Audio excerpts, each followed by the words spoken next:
a better bodybuilder. Now listen, I am a professional. When we go out there and train, I might do a little bit more than you need to do. If you feel that I'm doing too much, lighten the load. And when you progress, increase the load. So with those thoughts in mind,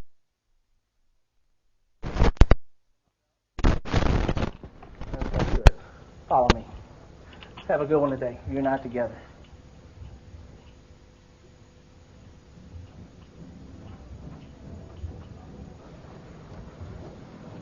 Hi, Tina. How are you? You know, when I'm in the gym, I try to be approachable at all times. When I'm doing a set, I'm 110% there. You can trust me on that. But I think it's also important to be as nice and kind as you can to everybody. Remember, this tough guy attitude doesn't get you anywhere. This is Pat Hughes. This is my training partner. Not only my training partner, he's my best bud. If it wasn't for him, I wouldn't be where I am today. He's pushed me through when I couldn't get myself through. And not to mention, he's one hellacious bodybuilder. One day we'll be standing on stage beside one another. There's one thing I would like to ask each and every one of you all before we start this training program, especially if you're over 35, please make it a point to get a complete checkup before you start this program or any exercise program. Training with weights only stimulates the muscle. The actual process of growth takes place outside of the gym. What I mean by that, on how well you eat, your nutritional program. I prefer a high protein, moderately low carbs, low fat diet. But enough of that. We'll talk about that in my next video. As far as my training regimen is concerned, it's 2 days on, 1 day off. This enables me to maximize my recovery time. Well, today's the first day of my workout. I begin it with chest. And I like to use the inclines as a primary movement. I no longer do flat benches unless I use it as a second or third movement in my training regimen. And one thing that I always do, and let me emphasize to you all, when I come into this gym, I can tell you exactly what body parts I'm going to do, but I have no idea what I'm going to do for that specific body part.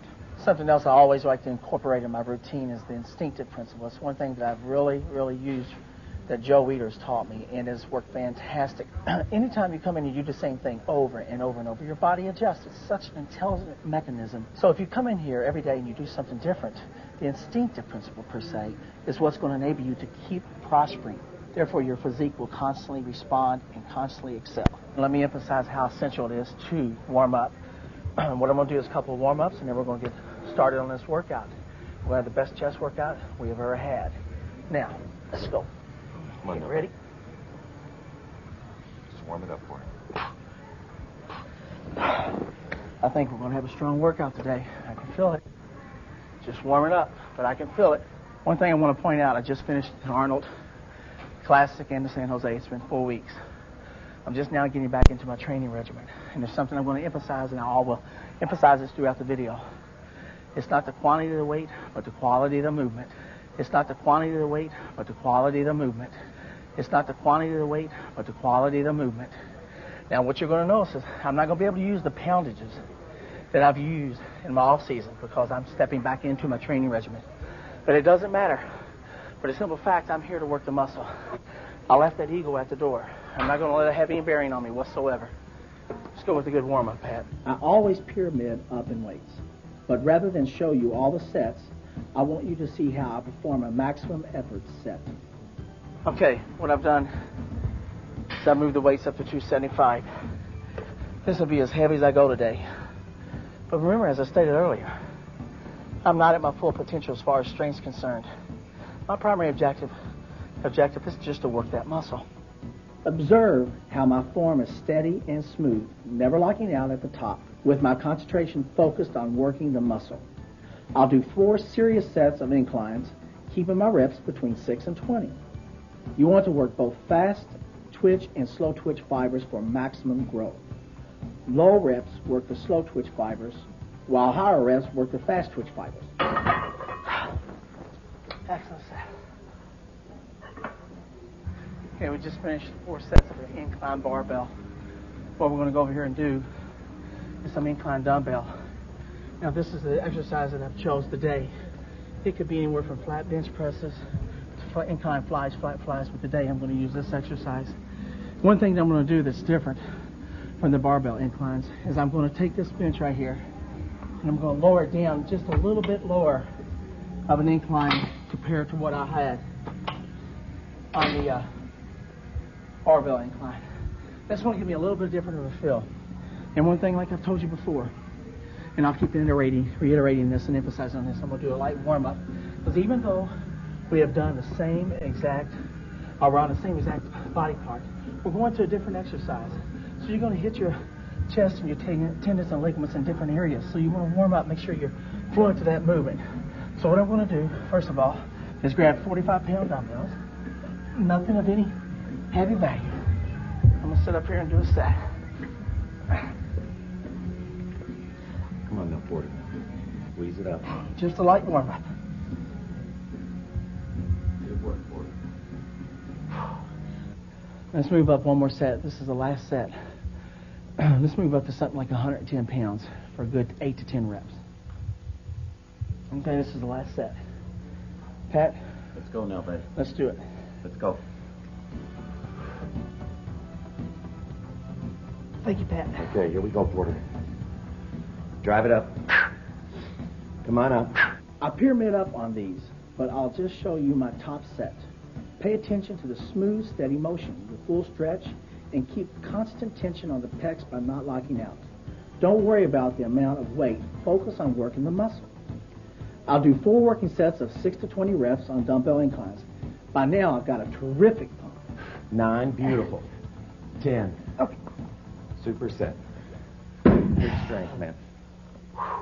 Way to push.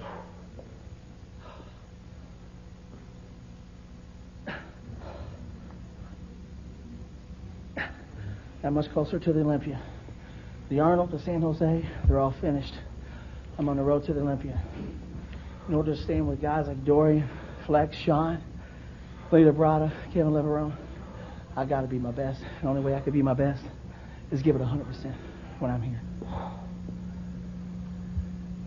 What a slab, man.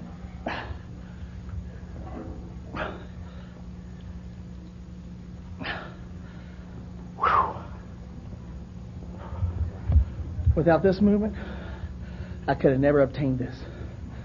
Incorporate this if you haven't. Let's go to the next one. And the next movement is, I don't like flat benches too much. So today what we're going to do is some upright bench presses. Simulated movement, but I feel more out of the pectoral muscles versus the using the flat benches. So let's move on over that. This is where it's happening right here today in the gym. We're here for one thing. It's to get better than we were. That's everybody's objective, just to be the best that you can be. I don't know if you're fortunate to have one of these where you train, but it's a fantastic piece of equipment. I like it much more than I do the flat bench presses. Let's go to the first set. Come on, Porter. Good push. Good push, man. Way to work. Squeeze it. Beautiful. Come on, Porter. Great. Excellent set. Again, I do a few warm-up sets, then work up to 3 or 4 sets of 6 to 20. I do these with a concentrated motion, focusing on stretching and contracting the pecs with each rep. Come on. Super, Porter. Okay. Good job. Good set. Thanks, Pat. Thank God for partners. Let's head over onto the cable crossovers. Hey, do you mind we work in with you? Sure. Hey, thanks. Thanks a lot. All right. Okay. You know, one thing that I've always tried to do my whole life, especially as a bodybuilder, it's unfortunate bodybuilders have such a bad reputation. I don't know whether they're under a lot of stress from the diet or whatever it may be. I mean, I even get under a lot of stress. But I tell you, most important things, save the aggression. If you have any whatsoever, save it for your sets. Let it be what helps provide you for your energy for your sets. Be as kind as you can to people, because we're all in this together. You know, we all have bad days and we have good days. Now, I'm using this as a movement to move blood into the muscle tissue and all my mass-training movements. And what I'm doing with this is doing as high a rep as I can and forcing as much blood into the muscle. Okay, next set. Moving on up to 80 pounds. Get right here. Last time. Notice that step 4 on these to add tension to the pecs at the start of the movement. Notice also that I pull the handles to the front of the groin instead of in front of the chest. The motion is like doing a crab pose. When you pull the handles in front of the groin, you're following the natural movement of the pectoral. Also note how I pause briefly in the contracted position. I'll do 4 sets of 8 to 25 reps on the crossover. The goal is to put as much blood into pecs as possible and end my chest workout with a maximum pump.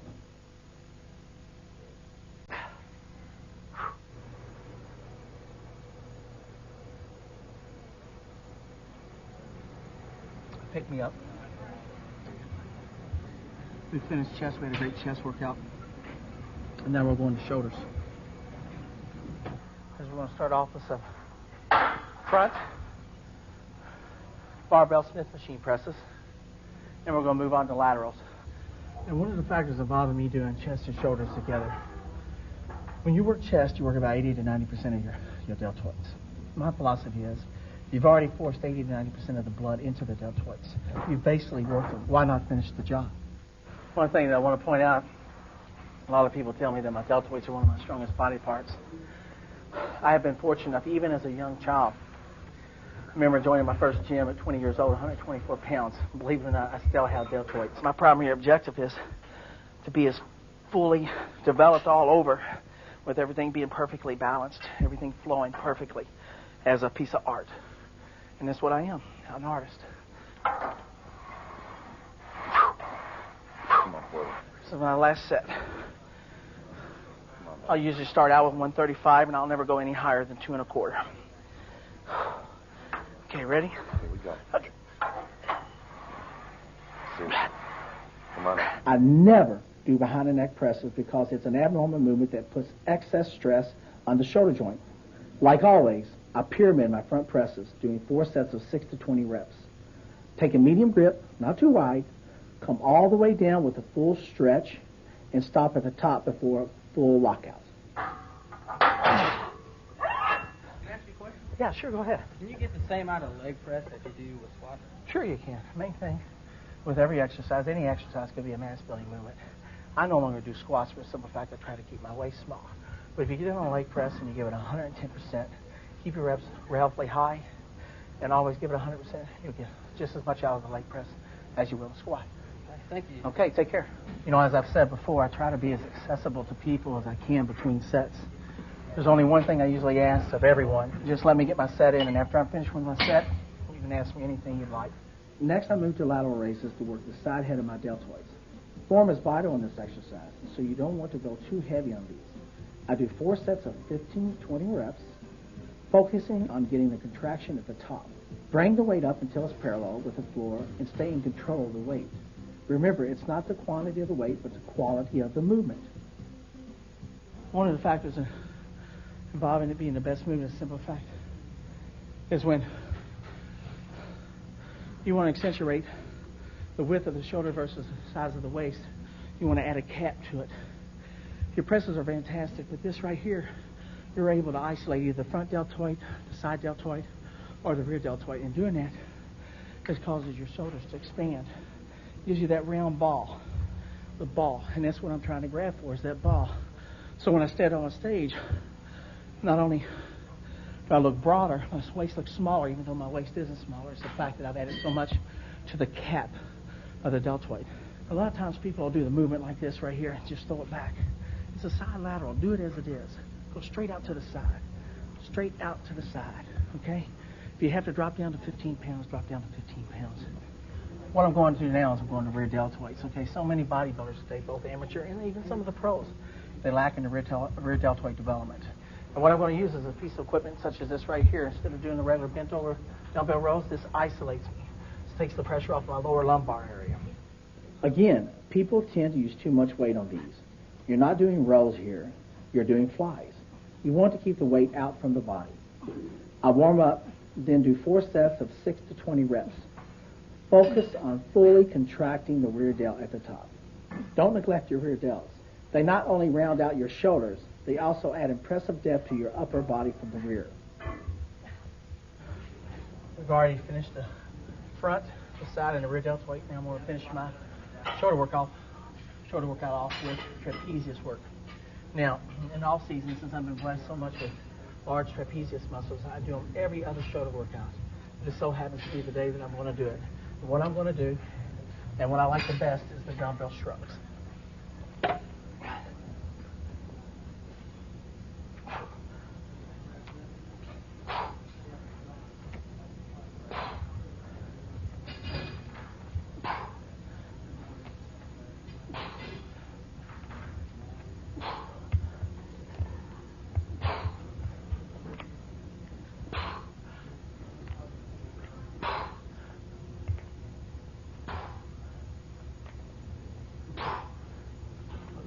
One thing we want to emphasize on, as on later in the video, we'll talk about doing calves. You want a full contraction.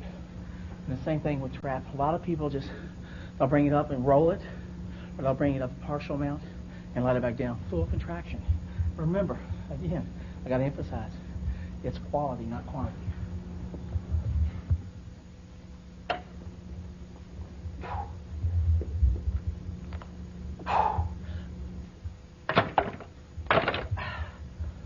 That's it.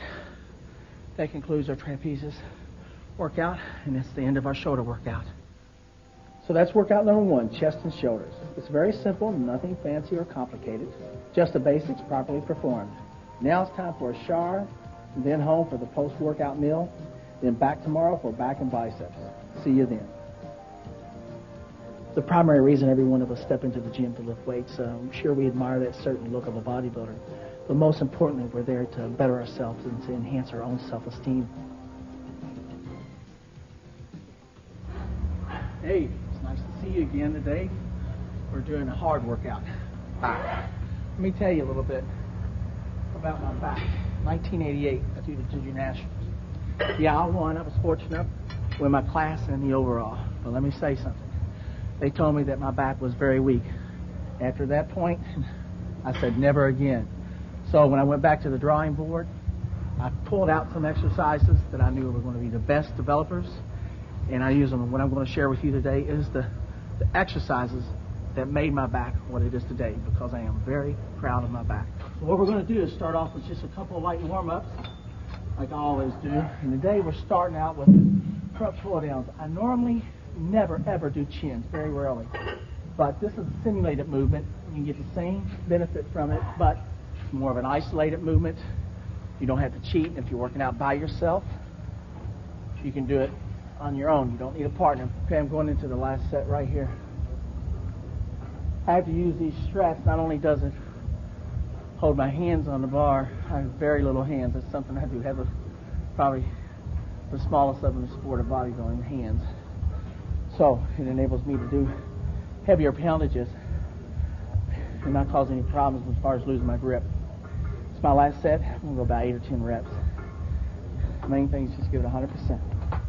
Notice I take a medium grip, not excessively wide, because no matter what you've been told, a wide grip does not widen your lats. The poundage is moderate, a weight I can control and feel. I'll do 2 or 3 warm-ups and then 4 sets of 8 to 25 reps.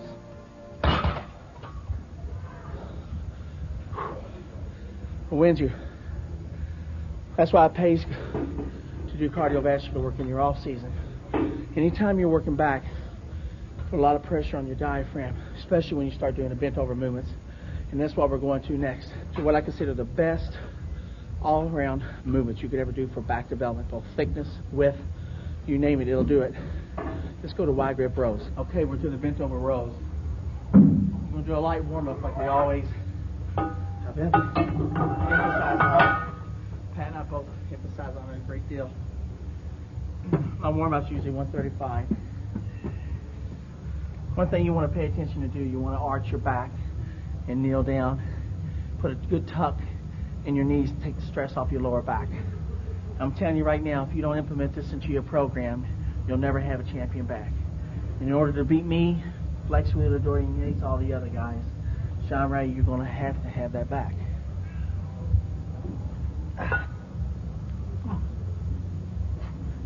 Nice and smooth for it. One point that I want to make when you're doing bent over rows, You know, I hear of a lot of guys doing 315, 365, even 405 on bento rows. My God, I don't know how they do it. You'll see when I do them, I never really exceed 275. On a really good day, I'm feeling spunky, I go to 295. I use smaller increments as I'm going up.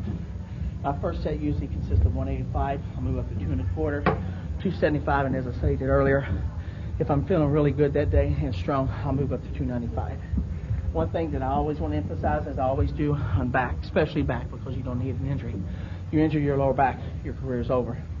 It's quality, not quantity. Quality, not quantity. Quality, not quantity. Okay. It's going to be our first good set right here. Good job.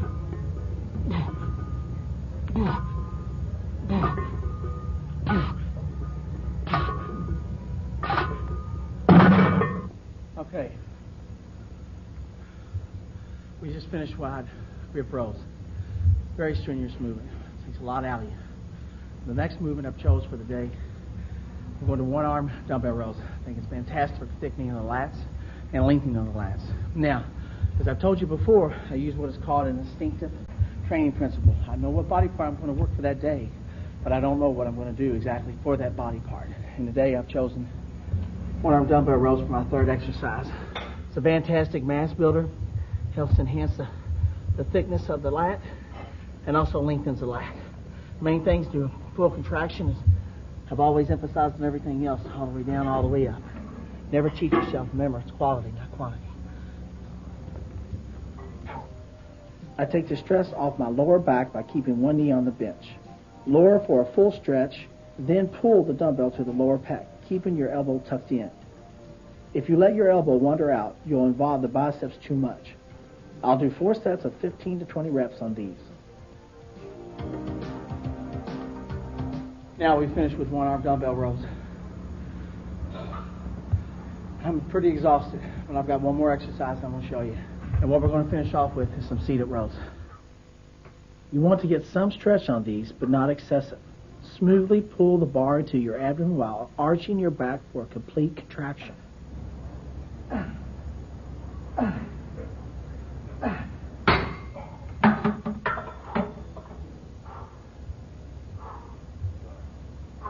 Now what I'm going to finish off with for my back training is some hyperextensions to help develop my lower back. A lot of people like deadlifts, but I don't do them. I'm a bodybuilder, not a powerlifter, and I think deadlifts are dangerous. I also think they flatten out the traps, so I stick with hyperextensions. I don't use any weight on hyperextensions. I focus on my lower back, going slightly beyond parallel. Arch too high and you can damage your disc. 3 sets of 15 to 25 reps should do it.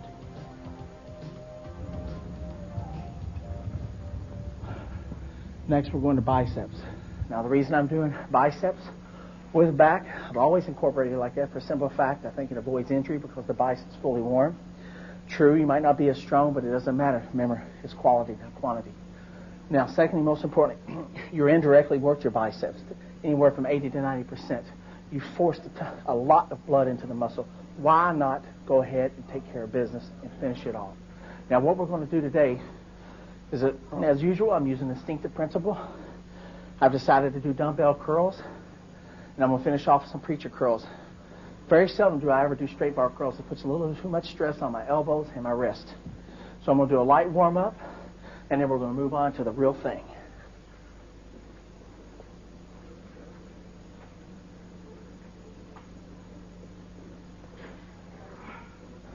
Now we're going to the real thing.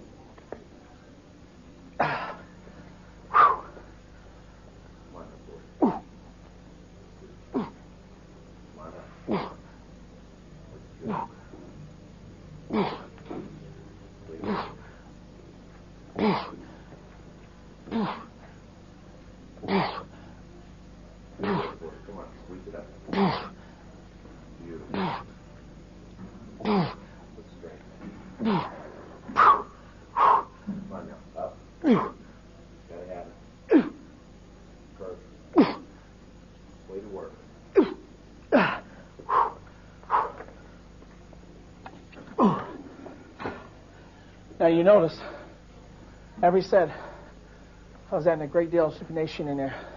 Point that I always try to make is very simplified. Make sure that your pinky goes into your front deltoid. Always full contraction. You want to build full, complete, lengthened bicep. Come on, Pat. I'll do 3 or 4 sets of 6 to 20 reps and then move to easy bar preacher curls. The easy bar takes the strain off the wrist and elbows. Sometimes I'll do the easy curls first and then the alternate curls. As I said before, I'm always doing different things to stress the muscle in new ways. The reason I do easy bar preacher curls is to get a full contraction of the biceps. This helps give your bicep that thick, bald look. I usually finish my bicep workout off with some concentration curls. You'll notice that I'll use the preacher bench to do my concentration curls. This enables me to get a better contraction on my biceps.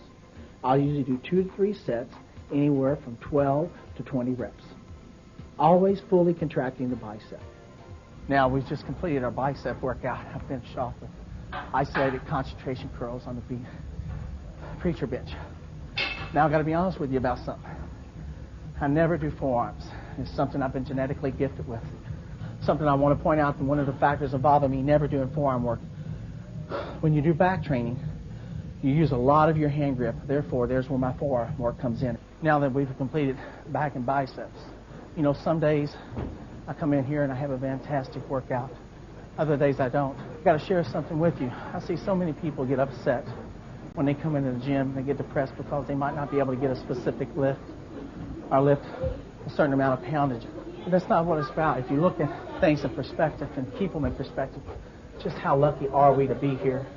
How many people would love to be able to walk in the door and be able to use the weight just with their hands or maybe even the legs that maybe they don't have access to or the ability to use. Train 2 days in a row. You know I do a 2-in-1. Tomorrow's my off day. The following day I'm coming back and we're going to do legs. I'll see you then.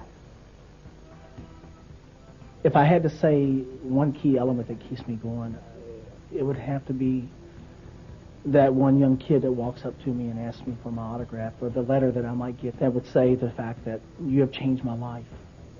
You do not know the effect that you've had on me or my family. Well, hello. It's me again. I'm glad you're hanging in there with me. You know, I've had a day's rest.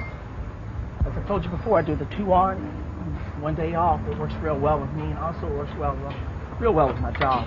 And one thing I want you to always remember, try to adjust equipment that best fits your body before you even start. And what we're going to do today is we're going to do legs.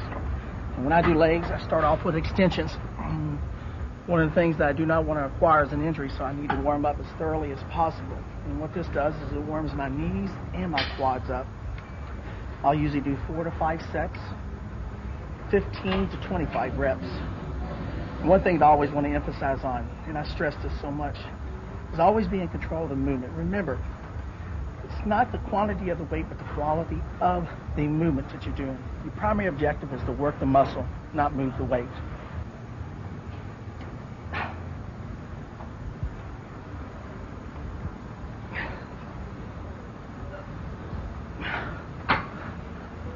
Even the warm-ups can be disastrous.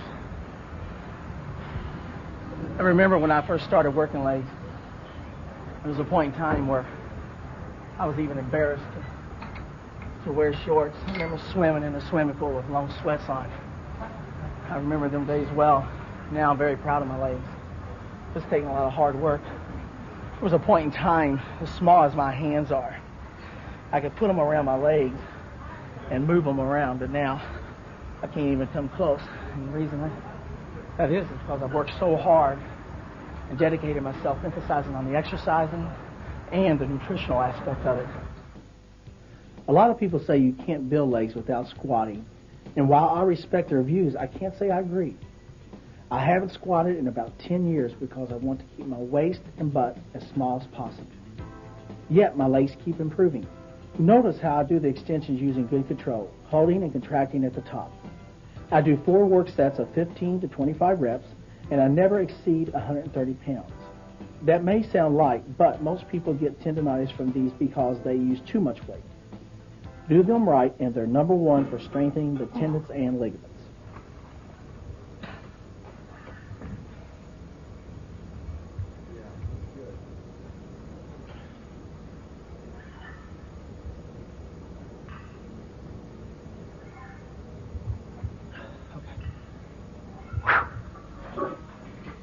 the leg presses, you all.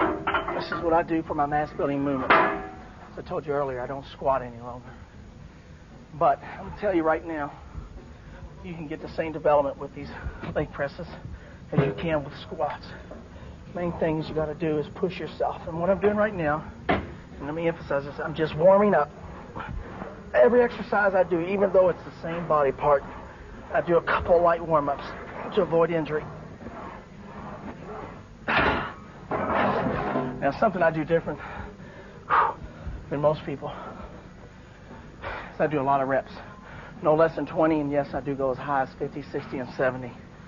And I've come to find out that this is what's helped develop my quads even more so. And one thing else, I used to have knee problems, and I quit wearing wraps, knee wraps. A lot of people use that as a crutch. And when I stopped wearing knee wraps, my legs responded more, my knees quit hurting me, and I felt more of a excruciating pump. And I wasn't able, should I say, not to use the same poundages, but as time went on, and I adjusted not using the wraps, I got stronger, much stronger. Let's go, 60. You think I can do it? Well, I'm going to tell you something. I have faith in each and every one of you all. And I just want you to have faith in me. Okay, let's do it.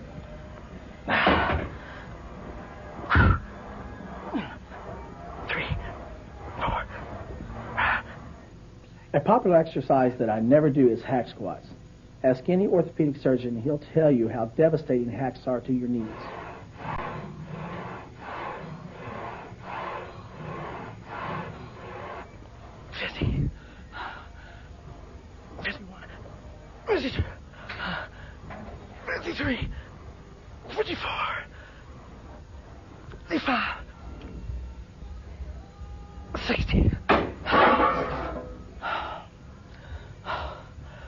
Man, if you're not queasy after that, you don't get queasy. Don't let that stop you, though. I've thrown up many times and come right back out and did the same thing over and over. You know? We're going to hamstrings. I always do quads and hams together. I seem to be stronger on hamstrings after quads versus doing segregated.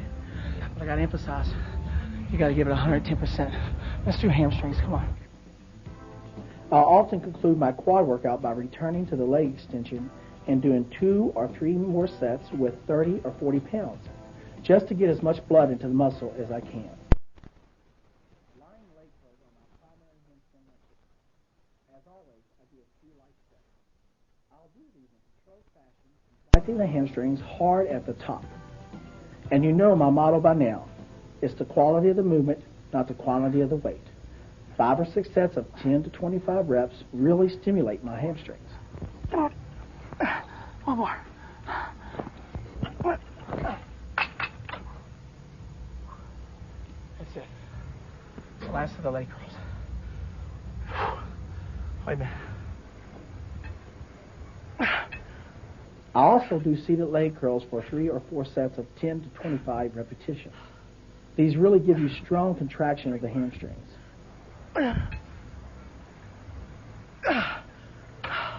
I got one more.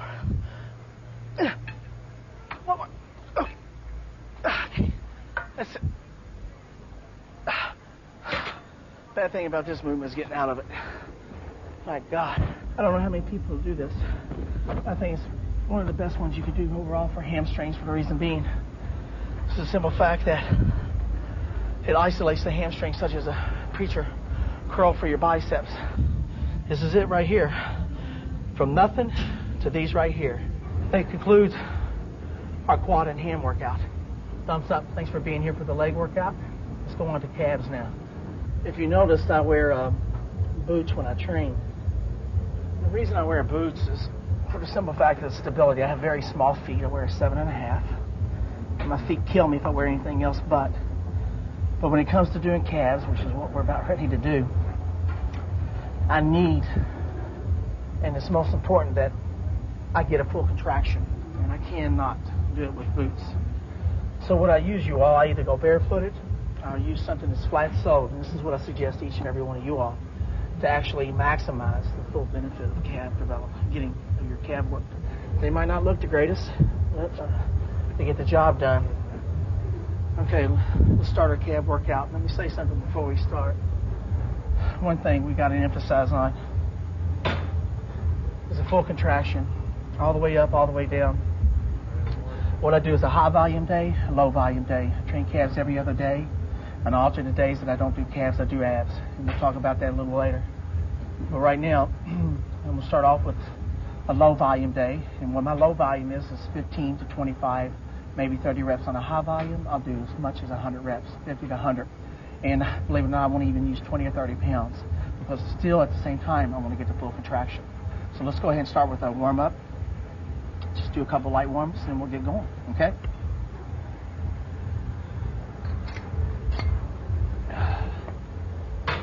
Again, we got to adjust the equipment for us short people.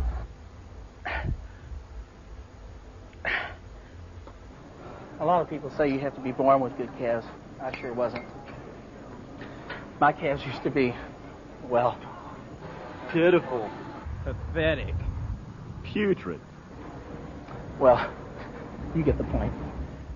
Standing calf raises are the basic mass builder. Again, note my form. A full stretch, then all the way up for a maximum contraction. The standing calf raises focus on the gastrocnemius, which is the large outer portion of the calf. But you also want to work the soleus, which gives you the width and the depth to the calf. That's where seated calf raises come in. This exercise applies all the stress on the soleus, which lies underneath the more visible gastrocnemius, but is just as important. Again, I focus on doing full movements, all the way up and all the way down. As far as sets and reps on these, I'm really instinctive. I do them until I think the soleus has had enough. That's right. Now, we finished legs, we finished calves. Personally, I like to do triceps with my quads, hams, and calves. It's a small body part, and I find I have enough energy to go ahead and complete it. Now, what I usually start off with is tricep pushdowns. And there's a very important factor why I do that. And the simple fact is, I acquired an injury a few years back, so I'm very paranoid. And what I feel is this is one of the best elbow movements, or tricep movements, to warm the elbow up, should I say. And what I'll do is I'll do 4 or 5 light sets, pyramiding the weight, and then I'll start my initial set. So let's start the warm-up. One thing you want to emphasize on, up to the sternum, full contraction all the way down, up to the sternum. Always be in control. Remember, if you remember anything I ever tell you, quality, not quantity. Now that I'm thoroughly warmed up, let's start with our first heavy set. I usually start from the point of 110 pounds. I might move all the way down to 160, 170, keeping my reps between 10 and 20 at all times.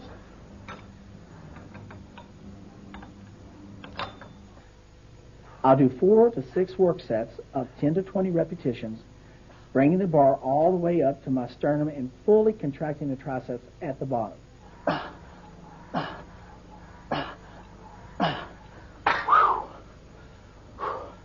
Another reason why I use this as one of my first movements, I feel a pre-exhausted triceps. Therefore, with my elbow being so sensitive, the next movements I go to, I won't be able to use the poundages that I would if I normally started first on them. Okay, we just completed the tricep push downs. My next movement, and my primary movement for the day, is going to be close grip benches. Now, I prefer to do them with the Smith machine versus the free weights. The simple fact is more isolated. I get a better feel out of it.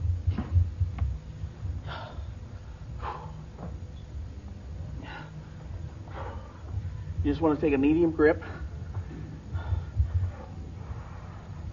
do a light warm-up.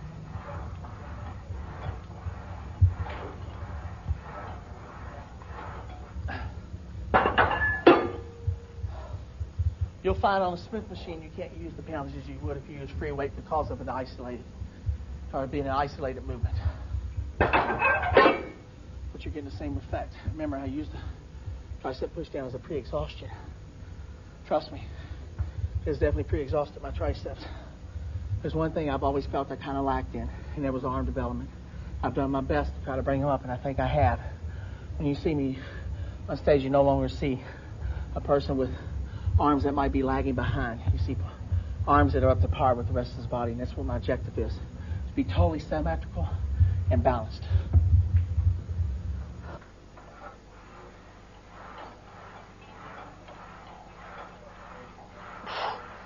Ooh. Ooh. Ooh. Ooh. Two more. This is the completion of our tricep workout.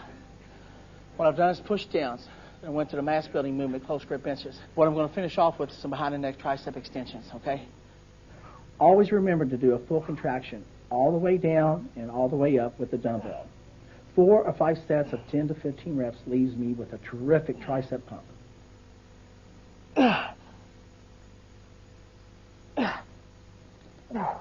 That's the end of my tricep workout. As I said earlier, I don't stick to a fixed routine in my training. I'm constantly changing things around to keep my muscles off guard and growing. What you've seen me do in this video is a fairly representative sample of the workouts I do for each body part. I hope you've been able to pick up a tip or two to help you with your own training. Above all, whether your goal is to make it in professional bodybuilding or to make it in another field, remember, everyone has a special talent. Figure out what your talent is, then conceive, believe, and achieve. My favorite author and philosopher is Agmandino. I'd like to share with you this poem from his book, A Better Way to Live. Lord, forgive me when I whine. Today upon a bus I saw a lovely girl with golden hair. I envied her. She seemed so gay, and I wish I were as fair. When suddenly she rose to leave, I saw her hobble down the aisle. She had one leg and wore a crutch, but as she passed, I smiled. Oh God, forgive me when I whine. I have 2 legs. The world is mine. I stopped to buy some candy. The lad who sold it had such charm. I talked with him. He seemed so glad. If I were late, 'twould do him no harm. And as I left, he said to me, I thank you. You have been so kind. It's nice to talk with folks like you. You see, he said, I'm blind. Oh God, forgive me when I whine. I have 2 eyes. The world is mine. Later, while walking down the street, I saw a child with eyes of blue. He stood and watched the others play. He did not know what to do. I stopped a moment, then I said, why don't you join the others, dear? He looked ahead without a word, and then I knew he could not hear. Oh God, forgive me when I whine. I have 2 ears. The world is mine. With feet to take me where I go, with eyes to see the sunset's glow, with ears to hear what I would know. Oh God, forgive me when I whine. I'm blessed indeed. The world is mine.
Perfect.